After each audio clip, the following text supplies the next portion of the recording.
Baik, kita akan lanjutkan acara Ngebaso pada hari ini bersama saya Nur Aziz Sugiharto sebagai host sekaligus pemilik warung baso.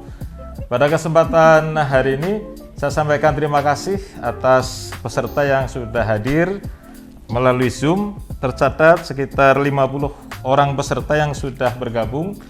Saya sampaikan terima kasih. Baik, dari studio telah hadir dosen dan juga Kaprodi Ibu Dr. Preti Diawati, Kaprodi D4 Manajemen Bisnis. Kemudian juga telah hadir Ibu Seni Handayani Suwarsa, SEMM, dosen D4 MB, dan juga Ibu Dera Torviani, SEMBA, ya, dosen D4 MB. Kebetulan Bu Seni dan Bu Dera ini adalah peserta pelatihan e-commerce langsung ke Alibaba, ya, yang berada di mana? Di Hangzhou. Hangzhou, ya. Hangzhou itu provinsi apa? Guangzhou. Guangzhou. Pura-pura tahu aja ya saya. Provinsi Guangzhou, ya. Di China, ya. Itu oke, ya. Jadi tentu ini sangat menarik karena masih jarang ya orang-orang yang bisa bergabung di Alibaba mengikuti pelatihan, ya. Oke, selamat pagi semuanya. Gimana kabarnya Bu Preti, sehat? Alhamdulillah. Bu Seni sehat, ya? Bu Dera sehat? Alhamdulillah, harus sehat ya. terus. Harus sehat, harus ya. Sehat terus. Kebetulan ini adalah Srikandi Poltek Pos, ya. Yang tentu berprestasi ya dalam bidang pendidikan di Poltek, ya, dan menjadi idola lah bagi mahasiswa, ya. Mahasiswa, kalau mahasiswa nggak tahu. Oke, jadi Bu Seni, Bu Dera, ini ada beberapa pertanyaan yang mungkin akan kita konfirmasi lah ya terkait pengalaman belajar e-commerce di Alibaba, ya. Ini kan khusus e-commerce, ya. Khusus e-commerce, bukan ya, bidang yang lain, ya. Bukan. Jadi ini relevan mungkin untuk manajemen bisnis, ya, terutama dalam bidang marketingnya gitu, ya. Kalau mahasiswa dari prodi yang lain seperti LB dan e-commerce juga mungkin sangat terkait, ya, sangat relevan dengan e-commerce ini. Jadi bisa juga nanti diikuti dan bisa menjadi materi yang menarik pada pagi hari ini. Oke, Bu Dera dulu barangkali, Bu. Mangga, Bapak. Ibu sudah ketemu dengan Jack Ma di sana?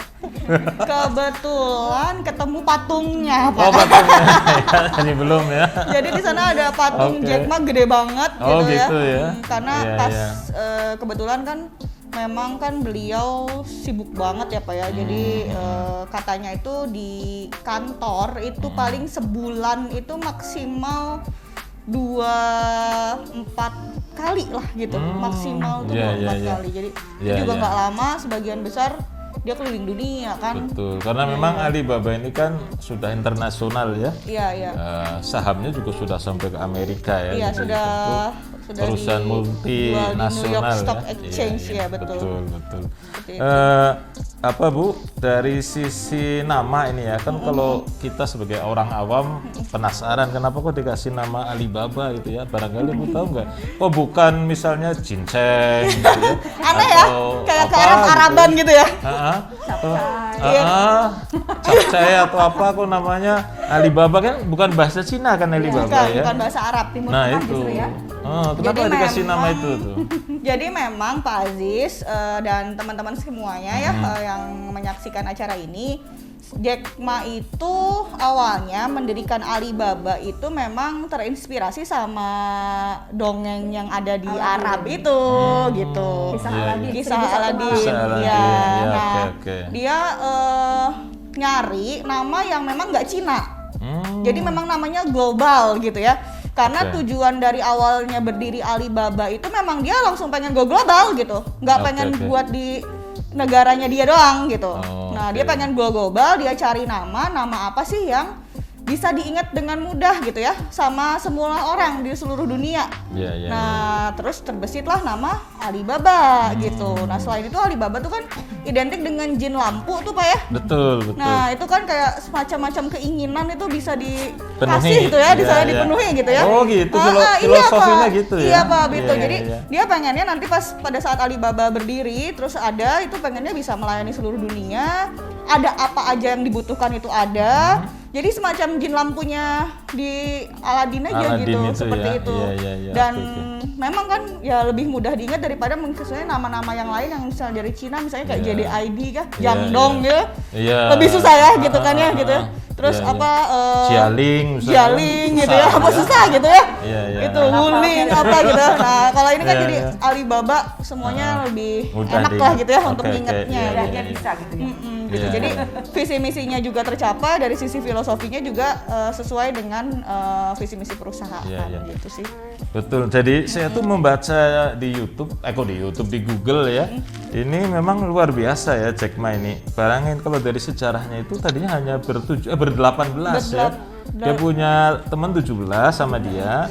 Hanya bikin website untuk membantu ekspor kan bagi pengusaha dan UMKM. Karena basicnya itu Alibaba itu adalah B2B atau business to business. Jadi kalau dibandingkan dengan Amazon sih, kalau Amazon itu dia business to consumer ya, e-commerce-nya. Nah, kalau Alibaba tuh awalnya fokusnya ke business to business. Jadi dia membantu para pedagang atau para pengusaha Cina itu gimana caranya dia itu sebenarnya udah ya menguasai dunia ya. Tapi gimana caranya biar mereka tuh lebih mudah lagi untuk bertransaksi bisnis gitu. Oke. Dan saya lihat growth-nya itu setiap tahun pasti bertambah itu kegiatan bisnisnya. Iya betul Jadi, Pak. Ekspansinya luar biasa. Luar biasa. Sehingga sangat wajar kalau posisi sekarang ini sudah mendunia ya, karena progresnya tuh setiap tahun itu. Karena memang dia dari awal tuh memang positioningnya nggak menguasai market Cina Pak, tapi menguasai market global gitu. Menguasai market Buktinya global. sekarang ya sudah semua jenis bisnis sudah dikuasai sama mereka ya. Mereka tuh dibully Pak 2 tahun pertama itu, disangka orang gila. Tahun 99 mendirikan Alibaba, ngapain gitu ya? Jualan ke Amerika gitu. Ngapain gitu kan? Aneh gitu kan gitu. Kurang kerjaan gitu kan, dianggapnya itu kurang kerjaan gitu. Terus tapi ya karena si Jack Ma-nya kekeh gitu ya istilahnya gitu ya. Mau disemprot sama seluruh dunia juga dia kayak tetap aja maju gitu kan istilahnya. Sampai akhirnya ya dia bisa buktiin bahwa feelingnya dia, prediksinya dia gitulah istilahnya. Dia kan pakai feeling sama prediksinya dia, ya terbukti sekarang dia udah sukses, bukan one step forward lagi ya, bukan selangkah lebih maju itu, dan 1000 langkah lebih maju. Dan salah satu dampaknya produk Cina sudah membanjiri dunia ya. Ya kan kita juga termasuk sekarang ke Indonesia ini beli kan dikirim dari Cina, dari Cina ya. Mungkin handphonenya merek Cina ya. Bukan. Korea Pak. Oke, mungkin sebelum kita melangkah lebih lanjut, kita akan saksikan dulu cuplikan video tentang Alibaba sesaat lagi.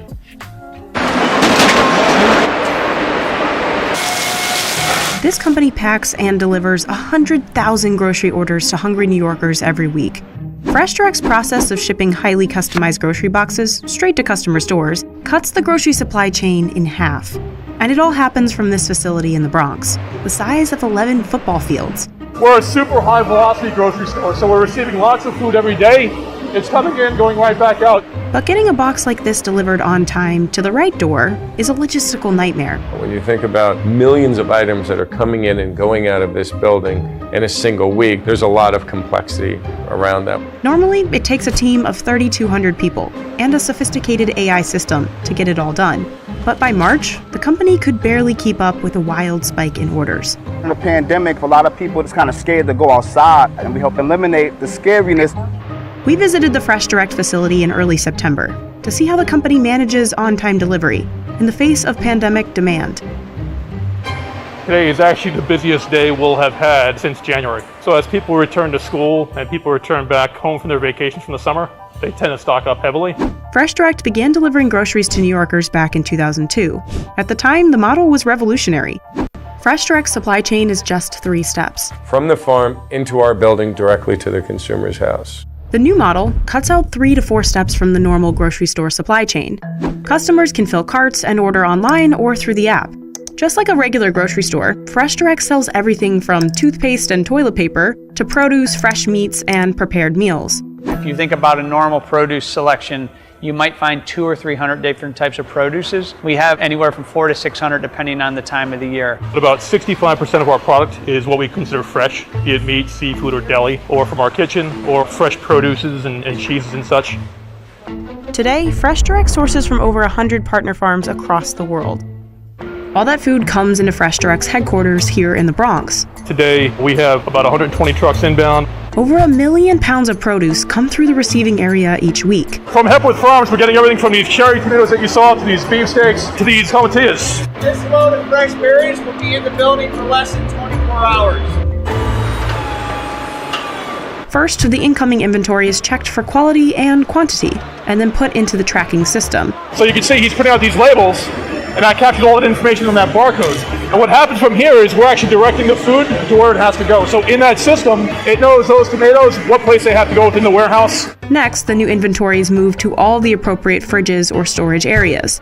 Pantry and shelf-stable goods are forklifted onto these giant inventory walls.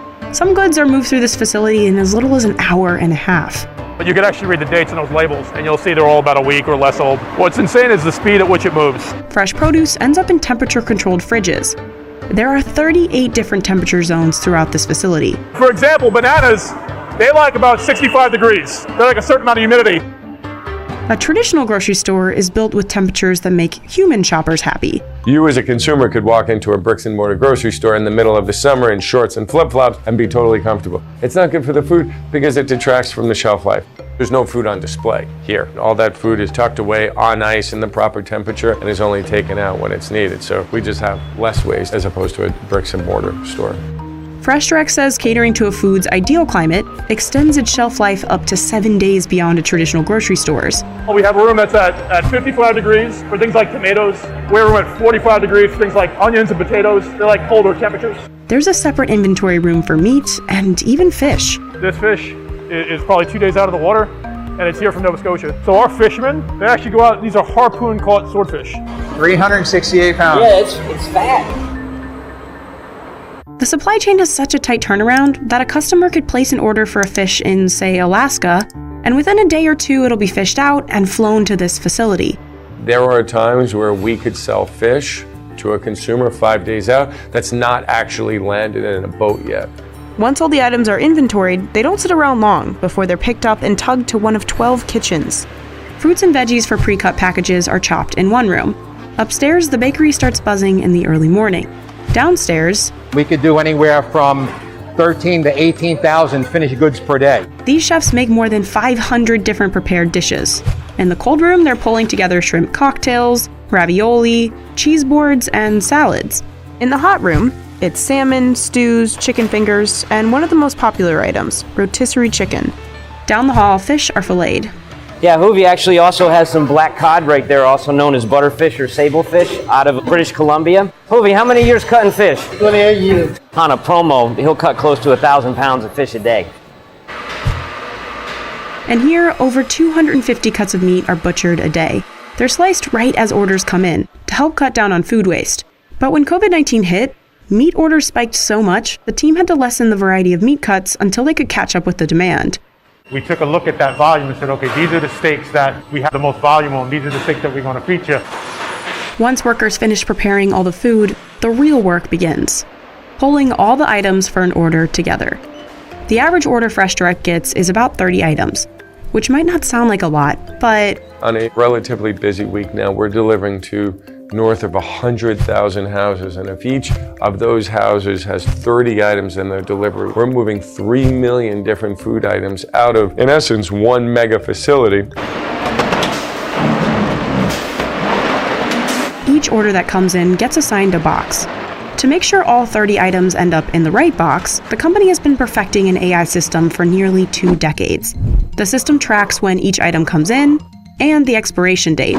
Then it finds the most efficient route along 9 miles of conveyor belts to move the box to all the right pick stations. Each pick station has one worker and a selection of products the worker grabs from and places in the corresponding box.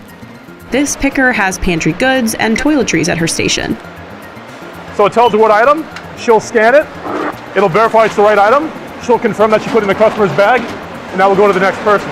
But you can see the speed with which you can pick these items. Rather than walking around a store all day, the work comes to her. But it isn't set up like a normal grocery store where all the, say, tomato sauces are together.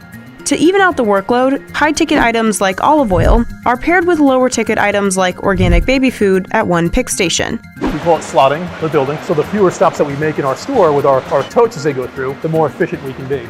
The goods are also grouped at pick stations based on affinity. So the people that would buy this tea have an affinity to buying other products that are here, such as the Lauren drink or the dry rosé cider.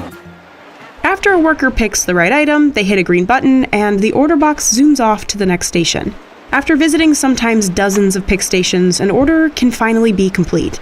It goes through one last check before being loaded on a Fresh Direct truck. So as soon as the product gets here, our goal is to have it here less than 2 days and back out the door. So there's literally thousands and thousands of bags that go to shipping every hour. On the outbound side, there's over 400 trucks going out with deliveries. Those trucks run 2,000 routes each week. We got a refrigerator in the back of the truck, so everything is already staying cold. John's a 12-year veteran driver for Fresh Direct. He typically does routes around New York City, but sometimes takes deliveries all the way out to the Hamptons. So I start at 4, and coming from the Hamptons, I'm getting back like 4:30, so the traffic coming back is ridiculous. The pandemic caused an 800% surge in new website traffic and increased demand for Fresh Direct. But orders aren't just coming in from New Yorkers worried about leaving their apartments. A surprising amount of demand came from New Yorkers who fled to the suburbs. That's been a new area of growth for us. Even as demand spread out, Fresh Direct's hub and spoke model allowed the company to quickly ramp up delivery to more coverage zones. Fresh Direct expanded to New Jersey, Connecticut, Westchester County, and Long Island.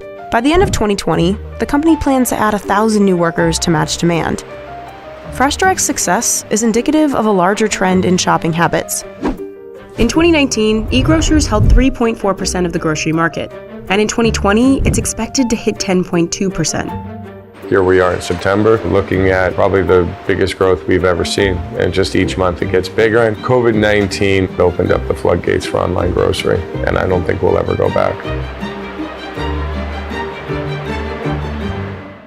Oke, tadi sudah kita saksikan bersama bagaimana Direct Fresh atau Fresh Direct tadi namanya, yang telah beroperasi secara modern dengan teknologi yang sangat luar biasa canggihnya ya. Ini gambaran bahwa salah satu anak usaha dari Alibaba kali ini ya, ternyata sangat modern ya, dan bisa melayani masyarakat dengan sangat cepat itu, dan dengan kualitas barang yang bagus.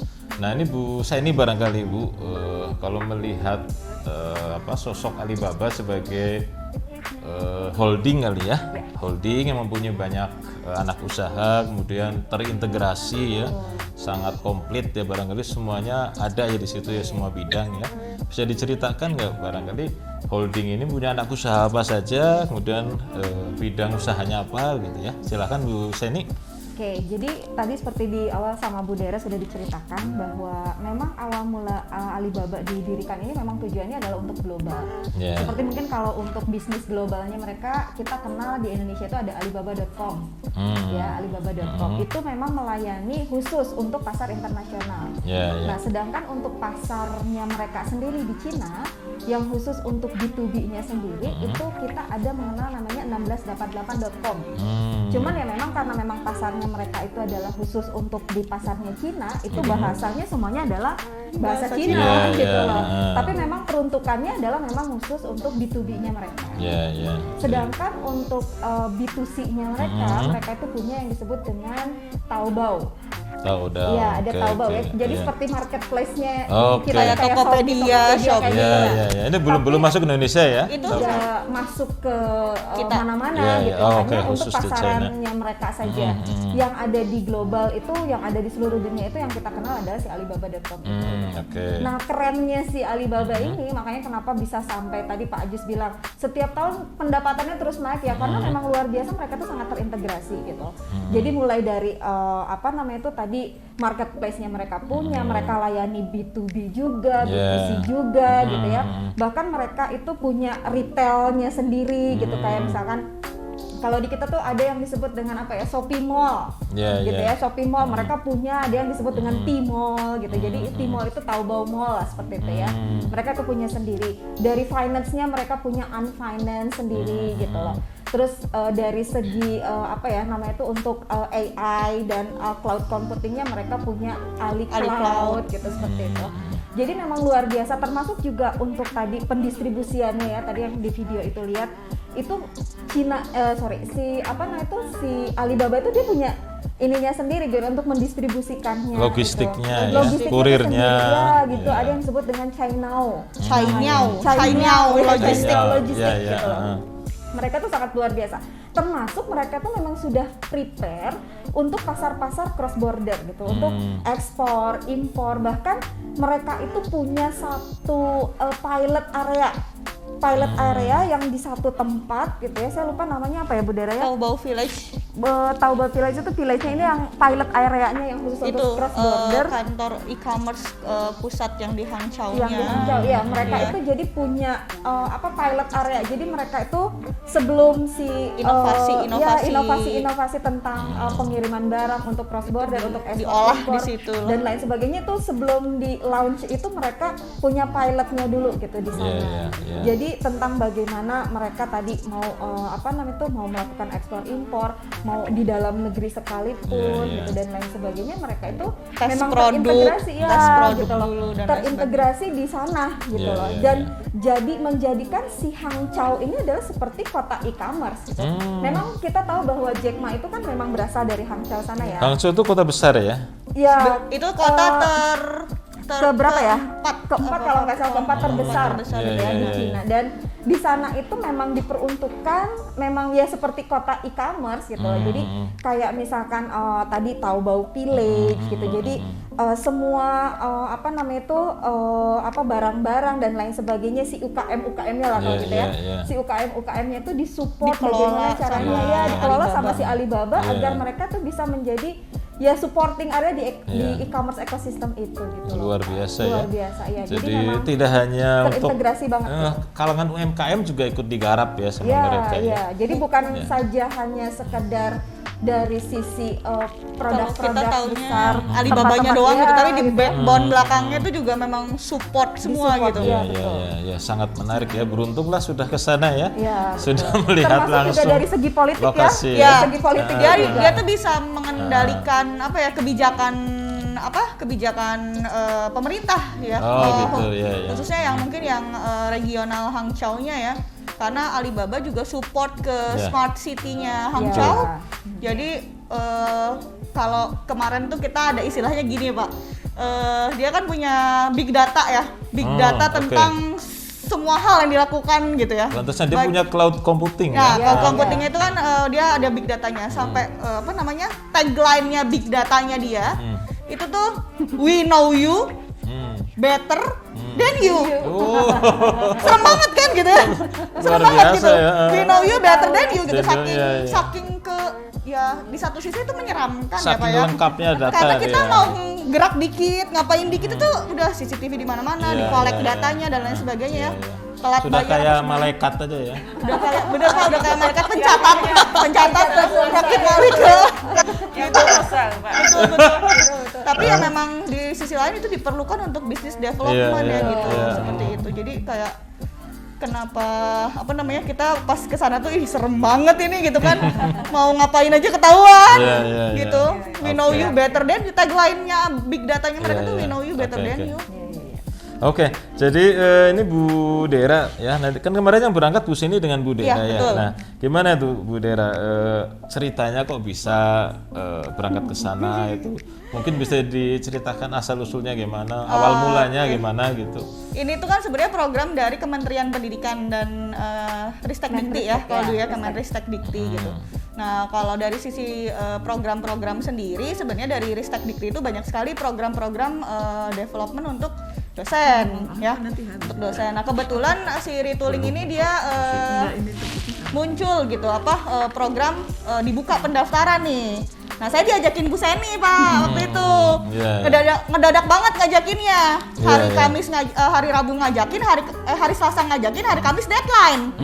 Dengan Luar biasa, dan lain sebagainya. luar biasa gitu kan. Budar ikutan ini yuk kata gitu kan ya. Nih linknya kata gitu kan. Bu. Tapi nggak seleksi ya? Seleksi Oh, seleksi juga ya? Serius Bu, ini Kamis loh deadline-nya. Iya cepet dibikin katanya. Ya udah kita bikin essay waktu itu ya atas relevansi kenapa kita layak untuk berangkat dan kebetulan saya dan Bu Seni memang bidangnya di situ. Saya kebetulan kan ngajar e-commerce, Bu Seni ngajar KPT ya.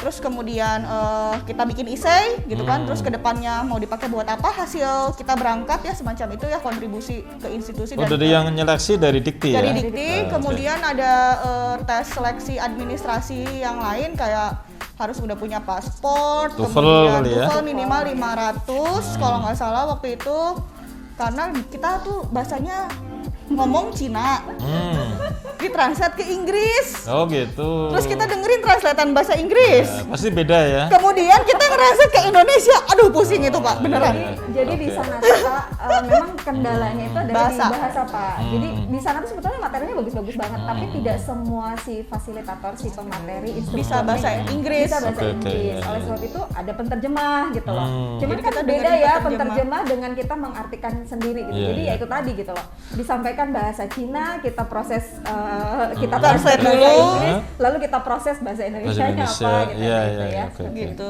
Menarik ya. Kalau ini Bu, persaingan dalam mengikuti program ini.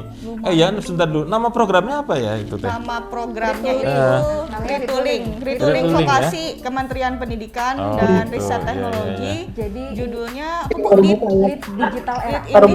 Digital era namanya. Sebentar itu Teh, kita dipilih 2 itu dari seluruh calon di Poltekpos berapa orang atau memang gimana itu? Kalau di Poltekpos kebetulan yang daftar kita doang sih Pak. Kalau Padahal yang ditawarkan program ke semua dosen ya? Iya. Tawaran seluruh Indonesia. Karena kan mungkin beda Iya. ini Pak. Yang lain juga teman-teman dosen yang lain ada yang daftar juga tapi beda jalur. program. Oh, beda program. ya. Tapi mereka masuk nggak tuh teman-teman yang lain? Kebetulan kayaknya enggak ya. Oh enggak ya? Kebetulan kayaknya Belum masuk Tapi ya. sayangnya udah nggak ada programnya itu terakhir waktu kita berangkat itu.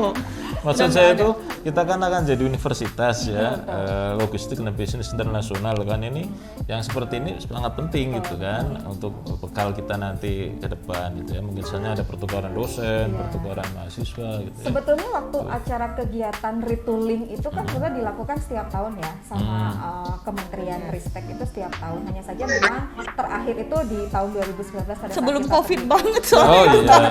Kita pulang 2 Agustus itu Desember Yeah. udah rame. Nah, saya nggak tahu kalau program-program yang sekarang di kementerian yang Dikbud sekarang gitu ya, namanya programnya mungkin sama tapi hanya namanya saja yang berbeda gitu loh. Ada lebih, kalau saya lihat sekarang tuh lebih kepada kegiatan mahasiswa ya, yang lebih ini magang di industri di luar negeri itu kalau nggak salah nih sertifikasi untuk dosen itu ada beberapa kan untuk tahun ini gitu. Tapi kalau untuk retooling, untuk retoolingnya sendiri sih namanya itu terakhir pada saat itu sekarang udah nggak ada. Oke. Nah, kira-kira nih ya, kalau boleh tahu tujuan program ini apa? Mungkin yang punya tujuan dari Dikti ya? Iya betul. Dikti punya tujuan apa nih ngadain kayak gini? Saya siapa? Nah, Bu berarti boleh, mangga. Ya. Karena itu lebih ke lembaga. Iya, saya Bu lagi Berarti. mikir tadi ngejawab juga.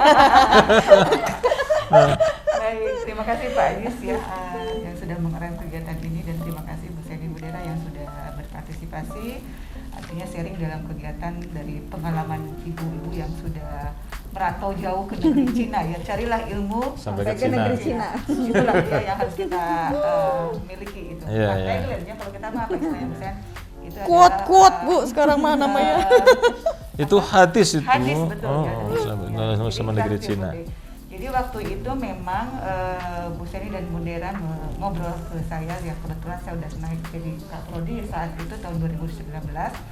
Kalau saya boleh flashback cerita ke belakang, memang retooling ini setiap tahun berjalan. Seingat saya 2017 juga Poltekpos sebagai penyelenggara untuk diadakan program retooling, mungkin konteksnya berkaitan dengan logistik gitu ya. Mungkin Bu Seni juga sempat kejar ya, saat itu juga saya magang. Nah, jadi tiap tahun ini adalah ada, artinya ini program Kemendikbud saat itu namanya, yang sekarang Kemendikbud. Kemendikbud di bawah Dirjen Kelembagaan Iptek dan Pengetahuan, gitu ya. Nah, jadi di programnya itu ada yang sebagai penyelenggara, ada yang sebagai peserta. Nah, Poltek Pos itu hampir tiap tahun dari 2019 ke belakang tuh diamanahi melalui hibah ini mendapatkan kesempatan sebagai penyelenggara di bidang logistik. Oh, berarti ini program hibah ya? Iya. Seperti itu ya, kebetulan kami juga ada di dalam sebagai pengajar. Nah, yang program Bu Seni dengan Bu Dera ini memang beliau ini ngambil yang ke luar negeri sebagai peserta, gitu ya, dengan tentunya backgroundnya sesuai dengan background masing ibu-ibu di sini ya. Kalau nggak background dan tidak match, ya saya nggak akan izin.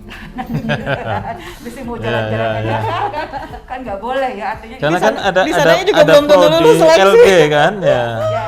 Ya kebetulan ya kami nge-postnya ini adalah bidang kita ya, globalnya adalah marketing gitu ya. Nah, next mungkin kedepannya apalagi lihat zaman internet dan sebagainya, ini kita sudah harus mengacu ke sana kurikulum dan sebagainya. Jadi ya kita tanpa berpikir panjang ya, semua sebetulnya pada mau ya di kami itu ya. Cuma kan ibaratnya siapa yang lebih urgensi, siapa yang lebih istilahnya inland keterkaitan keilmuan, tentunya harus disesuaikan dan punya waktu tentu seperti itu ya.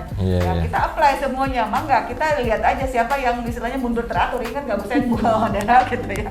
Artinya dari semua itu ya Bu Dera dan Bu Seni yang bisa maju sampai lolos di level katakanlah prodi, Poltek Pos, kemudian masuk ke pendaftaran, apply dan sebagainya melalui prosedur yang ada di Kemendikbud itu. Akhirnya nggak lama saya juga dijawab di Bu Dera, malam-malam Ibu aku keterima. Nah, Neng, sudah kan, biasa kan saya gitu ya. Aku keterima, ya udah, go gitu ya, jalan aja seperti itu. Nggak lama Bu Seni besoknya nyampein juga gitu ya. Akhirnya kita briefing dan sebagainya, mungkin seleksi dan selanjutnya itu kan terima awal itu hanya baru administrasi ya. Betul. Selanjutnya masih perjuangan kalau saya lihat gitu ya, antara seleksi dengan tim dari kampus-kampus yang lain. Itu Pak kalau saya lihat dari sisi Bu Seni dan Bu Dera. Nah, tadi Bapak bertanya tujuannya apa gitu ya. Kalau saya lihat dan saya baca gitu ya, ini pertama retooling ini adalah pelatihan untuk para dosen-dosen yang ada di vokasi. Retooling ini baru di vokasi ya, perguruan tinggi vokasi ya. Berarti dirjen vokasi ya. Dulu belum ada. Oh, belum ada ya. Dulu masih Kemendikbud di bawah kelembagaan Iptek dan teknologi, Iptek dan pengetahuan untuk program vokasi. Begitu dulu. Nah, ini pertama tujuannya meningkatkan kapabilitas dan kualitas dosen, tentunya yang sesuai kompetensinya masing-masing, itu satu ya, dosen vokasi ya. Jadi meningkatkan kualitas kapabilitas dosen di perguruan tinggi vokasi yang sesuai dengan kompetensi masing-masing.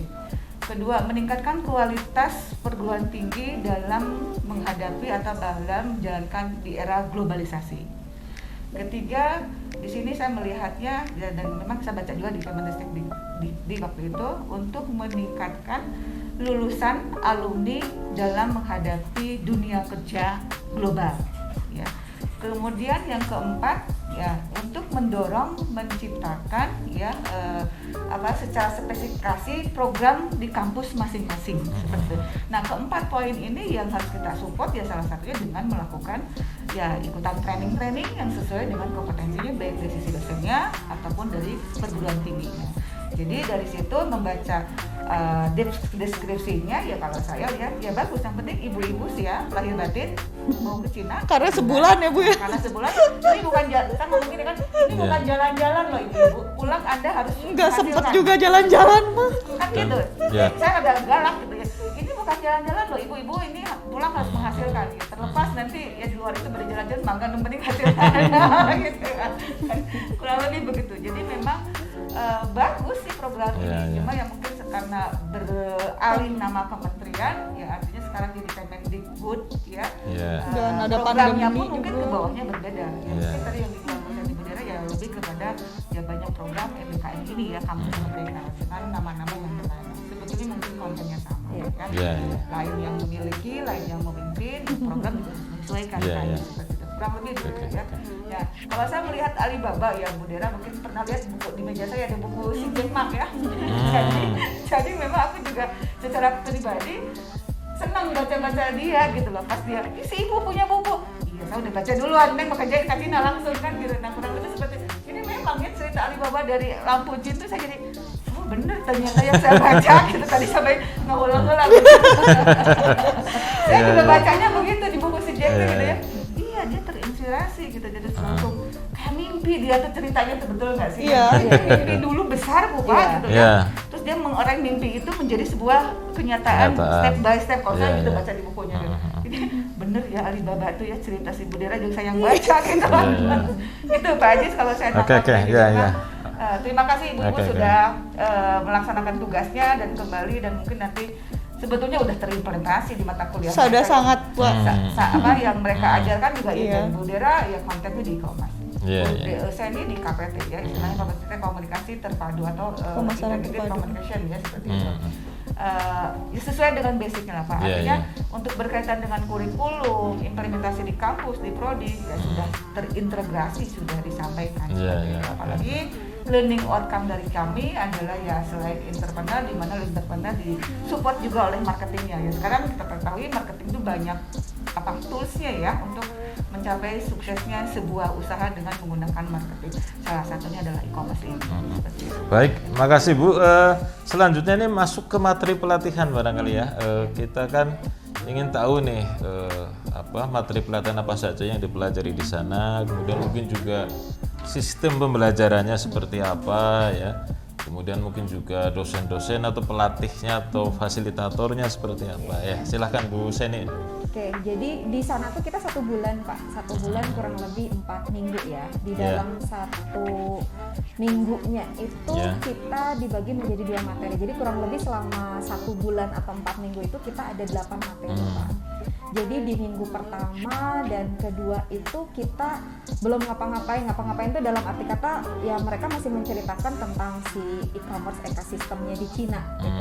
Jadi pengenalan tentang Alibaba gitu ya, lalu tentang pasar Cina itu seperti apa itu di minggu pertama. Lalu di samping itu kita juga bicara tentang e-commerce operationnya gitu ya. Dan yang uniknya itu di sana Pak, jadi setiap kali selesai materi disampaikan di kelas, praktek gitu ya, ada case juga dilaksanakan di kelas, juga kita langsung ke lapangan gitu. Jadi memang benar-benar setelah kita belajar di kelas itu langsung dibawa ke dunia nyatanya gitu ya, langsung dibawa case-nya ke sana. Nah selain itu juga tadi disampaikan bahwa selain e-commerce, mereka memberikan materi tentang cross border, e-commerce cross border. Mereka memberikan penjelasan tentang dunia ekspor impor itu seperti apa, lalu tentang finance-nya, e-commerce finance-nya gitu loh. Lalu di sini juga ada tentang tadi sistem distribusinya mereka. Pokoknya semua keseluruhan dari e-commerce ekosistem gitu. Dari tadi AI-nya, cloud computing-nya sampai dengan budayanya mereka juga perkenalkan.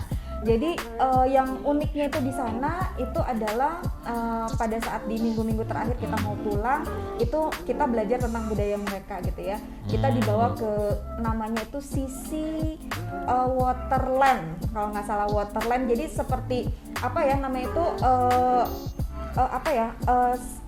sejarahnya si Alibaba itu muncul dan mereka tuh bikin seperti ada patung-patung, ada gambar, filosofinya tuh memang benar-benar dibikin mereka tuh bikinnya sastra belajar sastra beneran. Jadi ada si milestone-nya itu benar-benar dibuat sama mereka. Termasuk juga kita di sana belajar Tai Chi karena salah satu bentuk dari budayanya mereka ya. Tai Chi itu kungfu ya Pak ya?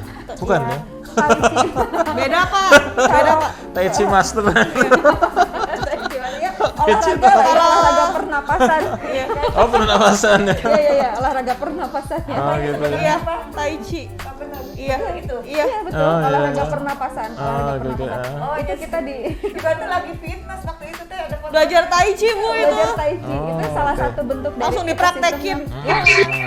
Dari ekosistemnya mereka gitu loh.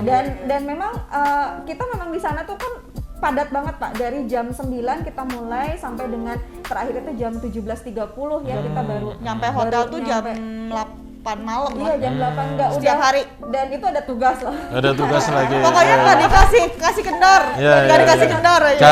Gaspol. Iya, gaskeun lah pokoknya. Dan apa kita juga kan misalnya nggak mau rugi ya, udah jauh-jauh ke sana masa mau belajar doang, kita juga kan pengen belajar di Cina tuh ada apa aja gitu ya. Ya paling kita belajar untuk misalkan keluar gitu ya dan lain sebagainya itu paling di weekend, di Sabtu dan Minggu gitu loh.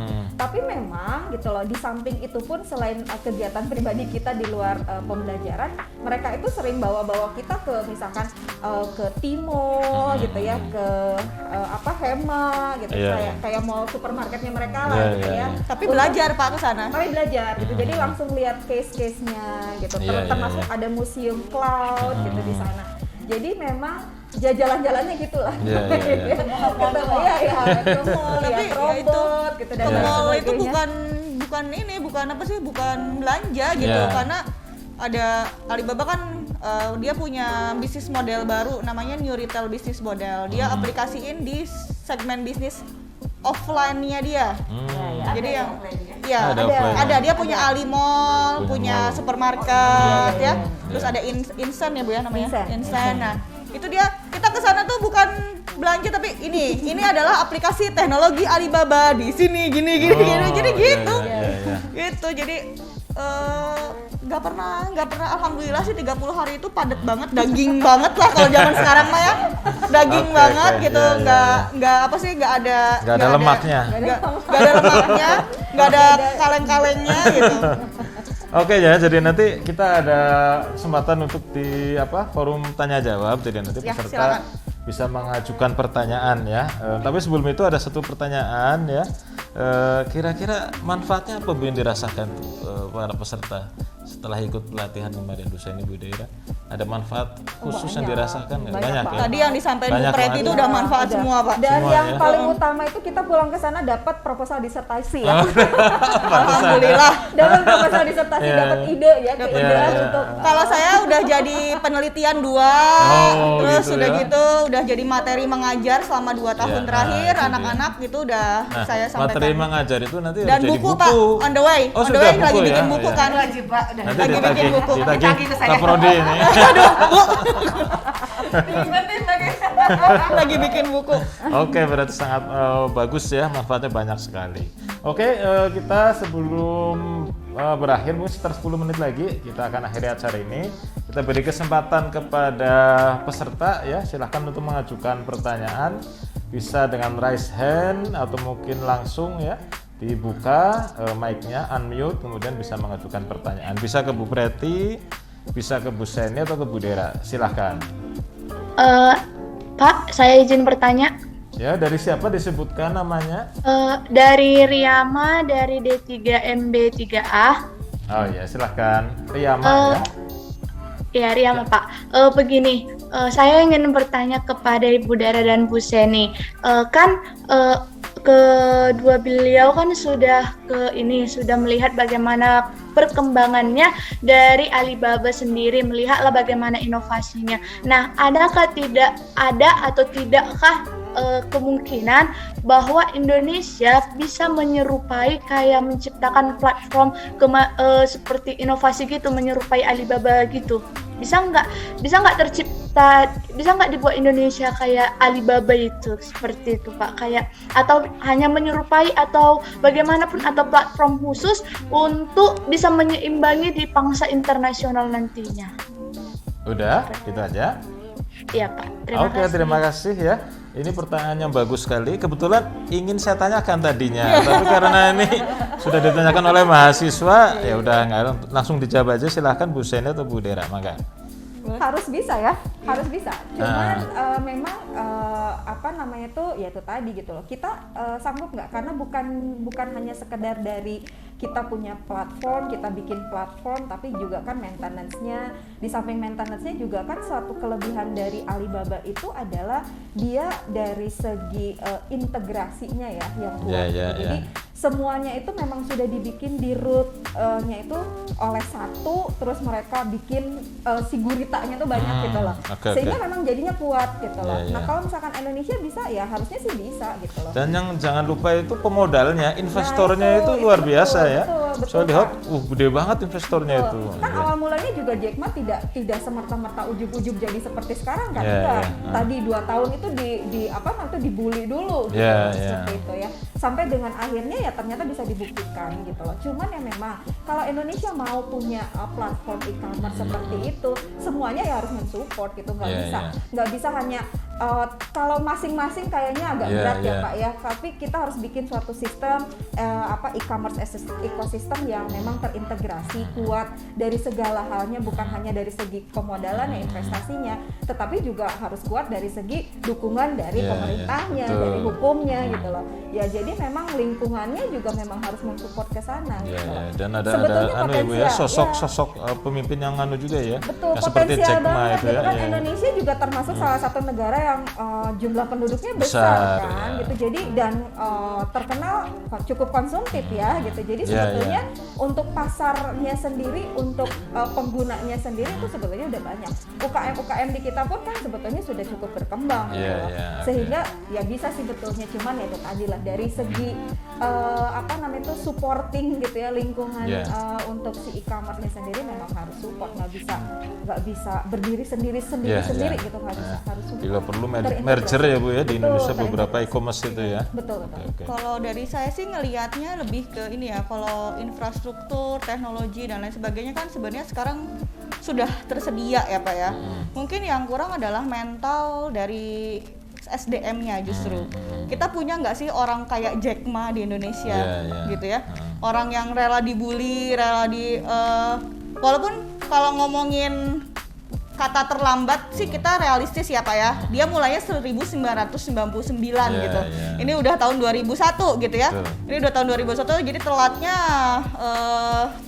30 tahun gitu ya. 23 tahun gitu ya. 22 tahun gitu terlambat gitu ya. Walaupun bisa di-copy ya. Jadi kalau menyamai Alibaba atau itu, kalau kita punya orang yang seperti Jack Ma ya bisa gitu. Bisa gitu. Nah, karena kalau dari sisi teknologi, support dan lain-lain kita udah punya sebenarnya gitu. Udah punya gitu. Tapi kan tinggal dernawe aya enggak gitulah istilahnya bahasa Sunda nama, ada enggak nih orang yang mau gitu ya. Kalau di Indonesia ada Bang Jack gitu banyak. Ada itu dosen akuntansi. Bang Jack. Oke, terima kasih. Tadi si penanya siapa namanya tadi, apa lagi saya? Riyama Pak. Sudah cukup puas ya? Sudah Pak, terima kasih Pak, terima kasih Bu. Oke, makasih. Silakan yang lain lagi. Izin Pak Bu. Perkenalkan, nama saya Elja DJ Palugi dari Prodi D4 Manajemen Perusahaan kelas 2A. Izin bertanya Bu kepada Bu Dera sama Bu Seni, berkaca dari pengalaman Ibu belajar di Alibaba, menurut Ibu sendiri budaya atau kebiasaan seperti apa yang perlu diterapkan bagi mahasiswa sekarang agar bisa sukses perusahaan Alibaba? Oke. Terima kasih. Ini kelas 2A ini saya kenal ini. Saya juga kenal Pak. Silakan dijawab. Oke. Yang paling utama adalah disiplinnya luar biasa. Disiplinnya luar biasa. Di sana itu pulang jam 9 malam dibully Pak. Masih pagi. Oh gitu ya. Jam 9 malam 9 malam Pak, makanya kita tuh nggak dibiarkan gitu. Kita tuh udah kayak jam 4 sore tuh udah, aduh ini udah jam 4 sore pulang gitu ya. Karena kan capek banget seharian gitu ya. Masih jam 4 sore itu pulang dari visit ke industri misalnya ya, nyampe ke kampus itu 4:30. Udah siap-siap pulang nih ya kalau orang Indonesia mah. Ya, silakan Cina, buat resume dan presentasi. Astagfirullahaladzim. 4:30 sore Pak, buat resume dan presentasi. Belum beres, nggak dikasih pulang Pak. Masih terlalu pagi. Jam 7 pulang tuh paling cepet makanya. Jadi mungkin nomor 1 adalah disiplin dan kerja keras. Kerja keras pasti mengikuti ya, kerja keras, pantang menyerah dan itu. Tapi nomor 1 disiplinnya sama integritas Pak. Di sana itu kejujuran, integritas itu nomor 1 ya. Jadi kayak ya korupsi waktu ya, dalam artian belum waktunya pulang udah pengen pulang gitu ya. Terus kemudian apa namanya? Korupsi waktu untuk bermedsos di tengah kerja nggak ada ya di sana ya? Ada Pak, tapi nggak yang terus-terusan main handphone gitu, enggak. Ya karena mungkin kan ada kaitannya dengan pekerjaan juga ya, handphone itu gitu ya. Tapi bukan di yang hal-hal krusial di luar pekerjaan ya mungkin nanti ditunda gitu ya. Sampai kalau saya lihat budayanya mereka itu adalah kerja keras itu jadi kayak apa ya? Jadi kayak semacam hal yang kalau nggak ikutan tuh malu gitu Pak. Kalau nggak ikutan tuh malu. Jadi pegawai-pegawai di Alibaba sama di Cina yang kemarin kita visit industri itu sebagian besar mereka itu ya mensupport tapi gitu ya di kantor tuh disediain tempat fitness, sauna gitu ya.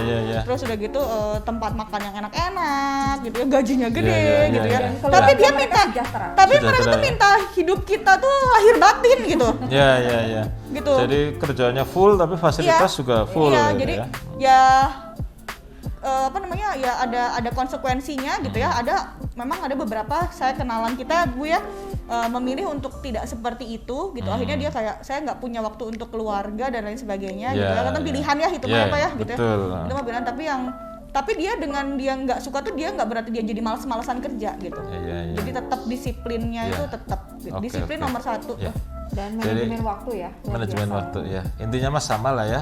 Di kita juga semestinya seperti itu kan gitu ya. Tapi kalau kita ada yang iya ada yang enggak gitu ya. Oke, terima kasih, ini bisa menginspirasi kita semua ya. Kalau kita merasa belum maksimal ya kita harus maksimalkan ya. Silakan, masih ada yang bertanya? Satu lagi ya mungkin satu orang lagi. Atau ada di chat? Itu ada yang ngacung? Oh yang tadi. Silakan, masih ada yang ingin bertanya? Masih ada waktu satu kali lagi.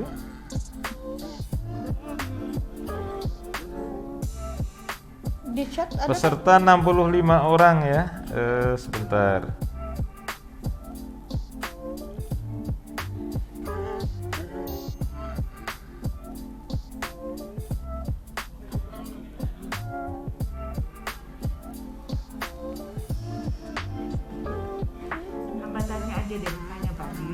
Oh, belum ada lagi yang bertanya. Oke, saya ngecek chatting nggak ada yang bertanya. Oke, kalau gitu mungkin ke Bu Preti lah ya ini. Tadi masih sebentar. Bu Preti kira-kira melihat ilmu yang diperoleh itu kan sangat bagus ya untuk dikembangkan di kita ya. Apalagi Poltekpos dan Stimulus kita akan menjadi ULBI, Universitas Logistik dan Bisnis Internasional. Ini sangat relevan ya untuk kita kembangkan. Nah, apa Bu rencana ke depan ya untuk ilmu yang diperoleh dari Alibaba ini mungkin diterapkan di kurikulum atau mungkin di praktek kerja ya, atau mungkin rencana magang dan sebagainya lah Bu. Kira-kira gimana Bu pandangan Ibu untuk ke depannya? Ya. Jadi memang sih kalau implementasi saya nggak harus ngomong langsung juga dengan gesture kita masing-masing sudah terintegrasi Pak Ajis. Artinya punya rasa tanggung jawab masing-masing di sini dalam hal ini tentunya ya Ibu Budera ataupun Bu Seni, karena artinya dengan adanya izin atau ibaratnya berangkat ke sana juga Bu Seni dan Bu Dera sudah tahu lah konsekuensinya. Jadi kita sudah sama-sama dewasa, artinya nggak harus tahu mall, Bu Dera ayo bikin ini, Bu Seni bikin enggak. Artinya Bu Dera, Bu Seni saya lihat juga sudah mengimplementasikan dalam hal sistem tugasnya sebagai dosen pengajar, kemudian tadi ada penelitian, mungkin dikaitkan dengan PKM sebagai layaknya Tridharma sebagai dosen. Jadi harapan besarnya sih memang nanti outputnya ya mudah-mudahan dari apa yang sudah diajarkan melalui kurikulum khususnya di mata kuliah masing-masing yang ada inline dengan e-commerce ini ya mahasiswa kita, artinya dari sistem pemasarannya yang dimana notabene pemasaran marketing itu adalah core-nya dari kurikulum kita. Lebih banyak kita mengacu kepada marketing kan semua kurikulum mata kuliah kita, karena ya berarti meskipun kita learning outcome-nya adalah entrepreneur ya di bisnis kreator dan sebagainya, ada 3 poin di learning outcome kita yang terpenting, tapi marketing itu adalah nyawanya untuk membuat sebuah bisnis. gitu ya. Ya seperti yang saya bilang tadi ya, e-commerce ini adalah in-nya sekarang gitu ya. Kita harus adaptif, harus bisa menyesuaikan, harus bisa ikut dinamis berjalan terus seperti itu. Dengan adanya Budera Buseni ke sana ya tentunya ada istilah suplemen masuk ke produk kita gitu loh. Saya seperti apa? Yang ada Budera. Ada bahan ngajar, ada bahan untuk riset, ada salah satu income ya buat kami. Jadi ibaratnya kita nggak etadoi gitu yang sekali. Jadi memang sih namanya pengetahuan itu kita harus mencari ya, kalau ya menunggu sih boleh aja karena kita cepat nangkap gitu. Tapi setidaknya kalau misalkan kita mau update dan mau istilahnya merubah kebaharuan atau kemajuan yang lebih cepat ya kita harus kooperatif juga. Ya salah satu dengan mengikuti training seperti ini. Yang bertaraf internasional. Betul, seperti itu gitu ya. Jadi ini level internasional, mungkin next ada yang nasional juga kita ada inland dengan keilmuan kita ya kami juga. Tapi Bu, ada nggak program yang seperti ini tapi untuk mahasiswa, bukan untuk dosen loh? Kalau ada ya? Di websitenya sekarang ada Pak dibuka. Oh ada ya? Saya kemarin baru baca berita Pak, itu Kementerian Vokasi itu baru melaunching kemarin itu ke Hungaria program magang mahasiswa. Untuk mahasiswa ya? Oke. Tapi memang harus dicek lagi rumpun ilmunya ya Pak ya, jadi sesuai atau tidaknya gitu ya. Tinggal dicari-cari, tinggal sering aja update di ada Instagramnya Dirjen Vokasi mungkin ya. Kadang gini Pak, sekarang tuh sistem MBKM tuh kadang saya juga belum baca, mahasiswa udah japri, Bu saya ikutan ini, Bu saya ikutan ini. Ini hebatnya dunia internet, dunia apa istilahnya informasi yang sudah global. Makanya saya bilang ini sudah udah masuk di era global, kita mau ngapain kan begitu kira-kira. Artinya mau ngapain di sini ya kita harus diisi dong gitu lah lokalnya. Ya salah satu dengan ini. Banyak mahasiswa Pak, Bu saya keterima untuk magang di sini. Numanatea ya saya gitu. Saya juga belum baca gitu kan. Saking banyaknya Bu ya. Banyaknya gitu Alhamdulillah kita ya ada mahasiswa yang ada di sini yang ikutin, memang kita harus update, harus cari informasi, harus inilah kooperatif sendiri ya. Kita jangan kita bukan saatnya disuapin dari apa istilahnya bahasanya seperti itu. Kita memang harus update, harus mengikuti. Nggak mengandalkan hanya di kampus Politeknik Pos Indonesia. Udah nggak zaman lagi. Harus proaktif ya. Harus proaktif. Emang kita base camp-nya adalah Politeknik Pos ya. Karena ya mau nggak mau sebagai ibaratnya ya rumah saya di sini. Tapi mencari ilmu mah boleh aja. Kalau dengan sekarang ya zaman ini sudah MBKM, sudah informasi itu sudah banyak seperti itu. Sama lah dosen-dosen juga seperti itu yang kami rasakan. Kadang-kadang saya belum update, Budera udah punya ini, Bu Seri itu Numanatea karena saya belum baca. Nah, itu hal seperti itu. Kayak gitu. Jadi memang informasi itu sangat cepat dan kita harus bisa menerima tentunya dengan saringan yang sangat ketat ya seperti itu kira-kira. Harus disiapkan mungkin bahasa Inggris ya semuanya karena gerbangnya dari situ dari gitu ya. Saya minimal 500 ya skornya ya. 500 ya. TOEFL gitu. Kalau udah punya bahasa Inggris itu regreg lah bahasa Sunda nama. Jadi bisa mau daftar ke sini bisa, mau ikut ini bisa, mau kemana-mana bisa gitu. Itu gerbang utamanya. Jadi ya masa go global bahasanya Sunda ya gitu ya. Masih internasional bahasa Sunda. Itu dia. Jadi walaupun saya mah nging Sunda English gitu ya. Sunlis. Bahasa Inggris logatnya Sunda ya. Apa Bu itu novelty? Jadi sebenarnya kalau misalkan bagi mahasiswa-mahasiswa nih sering-sering aja buka websitenya gitu ya. Biasanya kita Kementerian itu sudah buka itu mulai dari Agustus sebetulnya. Ya udah mulai banyak seleksi-seleksi, tapi ada juga yang mepet-mepet ke akhir September gitu ya udah bukaan. Tapi kalau udah mulai itu kayaknya sekitar di Agustusan itu udah mulai bukaan gitu. Jadi sering-sering ngecek aja. Itu banyak kok programnya, banyak banget. Mau yang nasional, yang luar biasa ya. Ada juga yang lagi program sekarang lagi ke Stanford University ya untuk student exchange. Terus ada global empowerment young leaders gitu ya. Untuk pemimpin-pemimpin muda. Itu dibiayai pemerintah ya semuanya. Itu semuanya beasiswa gitu. Jadi kita juga mungkin keterbatasan ya Bu ya di prodi kalau harus sharing terus ya gitu ya. Gitu.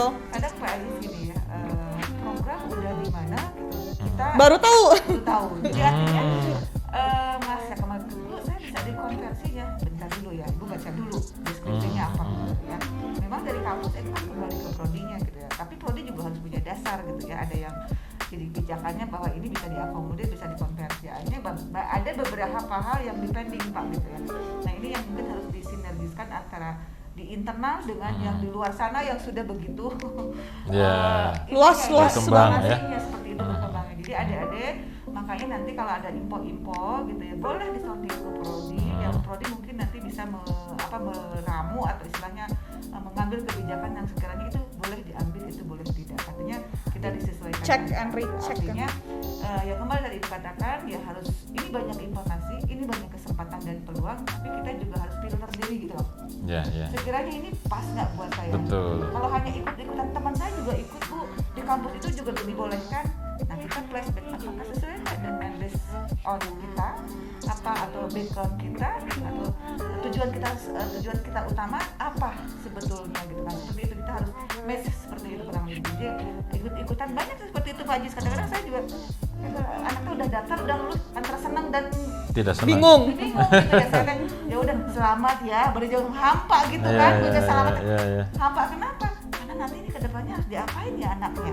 Di prodi belum ada kebijakan yang harus istilahnya mematchingkan, mengkonversi dan sebagainya. Nah kurang lebih begitu. Jadi tolong dipahami itu ada. Jadi ini juga istilahnya mungkin program Kemendikbud juga artinya sedang istilahnya baru launching ya, kami juga baru mengikuti program itu. Jadi antara kebijakan dan atau istilahnya implementasi di lapangan itu kita kayak berlomba gitu, bahkan udah kemana kita mesti di sini seperti itu. Kurang lebih gitu. Jadi tolong dipahami ada-ada, bukan kami tidak menyetujui dan mensupport, tapi ini seperti ini. Tapi insya Allah semua untuk kebahagiaan adik-adik kalau memang itu positif, bagus, disupport seperti itu. Oke, terima kasih Bu Preti. Jadi ini sesi terakhir ya, sudah habis waktunya. Jadi sebelum saya tutup mungkin sedikit saya kasih kesimpulan ya bahwa ilmu yang diperoleh ini sudah sangat bermanfaat bagi kita khususnya di Poltek Pos ya, terutama di prodi D4 manajemen bisnis ya. Dan yang kedua peluang belajar atau magang ya baik di dalam negeri dan luar negeri sangat terbuka lebar.